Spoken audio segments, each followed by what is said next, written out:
अरे भिल्लाची कार्ती 5 वर्षाची होती. मतक ऋषीची सेवा केली. मतक ऋषीने सांगितलं की तुला राम तुझ्या घरला येणार. या गोष्टीला 80 वर्ष पण त्या दिवशी बसून ते एकच गाणं.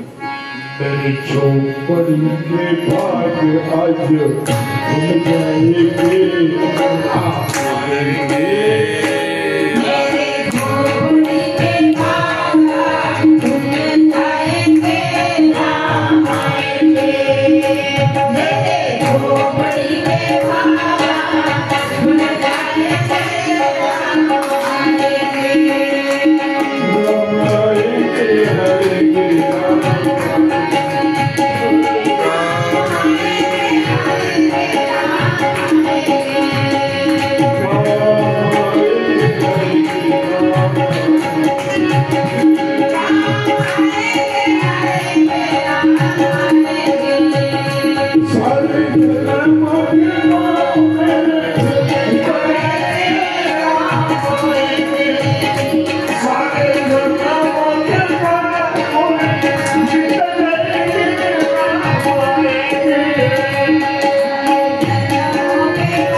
राम हिंदूचे एक राम मुस्लिमाचे एक आणि सगळ्याचे राम.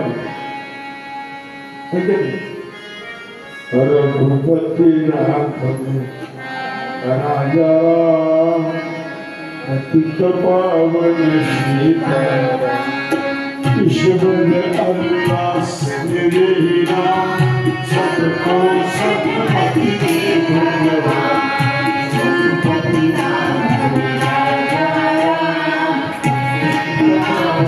सीता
अनंत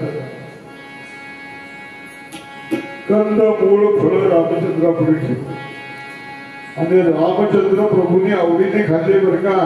ऐका महिमा आवडीची बोरे खाय गुरुजीची गोष्ट बोलले. रामा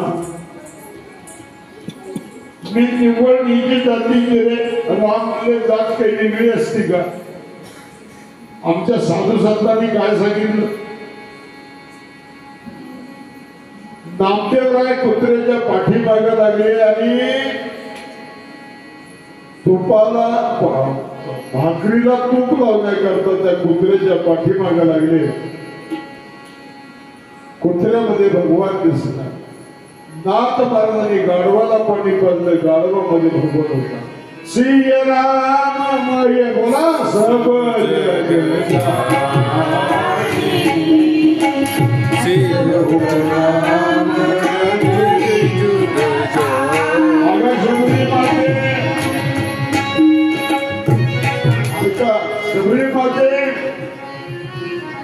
जात नावाची गोष्ट व्यवस्था आहे. बाकी सगळे आपण एकाच भगवंताची लेखन आहोत. त्याच्यामुळे मी हलक्या दर्जाची का म्हणते. रामा मी अडाणी आहे, अज्ञानी आहे. मला शाळा माहित नाही, मला कॉलेज माहित नाही. तू तर ज्ञानाचा सागर आहेस. रामाने सांगितलं तुझ्याकडे जर ज्ञान नसतं तर मी तुझ्या घराला आलोच नसतो. बोलू नका बरं का. तर या सगळ्याला कथा ऐकू द्या. तुमचं बोलणं नंतर होईल पुन्हा. बाकीच्या कथेमध्ये व्यत्यय करू नका. तुमच्या बोलण्यामुळे सगळ्याचं लक्ष तिकडेच चाल. आपल्या त्या कथेमध्ये 200 बाई एका मग एक पळाली. का पळाली. ती म्हणजे ती पळाली म्हणून मी पळाली, मी पळले म्हणून ती पळली. मी फक्त माझ्या बायकोला कसं सांगितलं ऐकलं म्हणून तू तरी तूही पळू नको. तू पळून गेलीस तर तुला माझी म्हाताऱ्याला मला कोण बायको देणार नाही. सत्य परिस्थिती का नाही. काय झालं कुणालाच माहित नाही. ती पळाली मग ही पळाली, ही पळाली, ती पळाली, ती पळाली. म्हणून कृपया मला फक्त बोलण्याची छेड, बाकी दुसरी काही कथेमध्ये व्यत्यय करू नका. कारण मी पाठ करून आलो असतो आणि ते जर बोलणं विसरलं तर कोणाला. माताजी तुमच्याकडे ज्ञान आहे, भक्ती आहे, वैराग्य. काय करायचं तुम्हाला. भक्ती ज्ञान मला तुमची स्तुती करायची. ऐका माझं मत आहे. माझ्या गुरुनी सांगितल्याप्रमाणे ती म्हणजे मला भक्ती माहित नाही. रामाने तिला भक्ती सांगितली पण रामाने तिची स्तुती केली. आपणही तिच्याबरोबर भक्ती जी सांगितली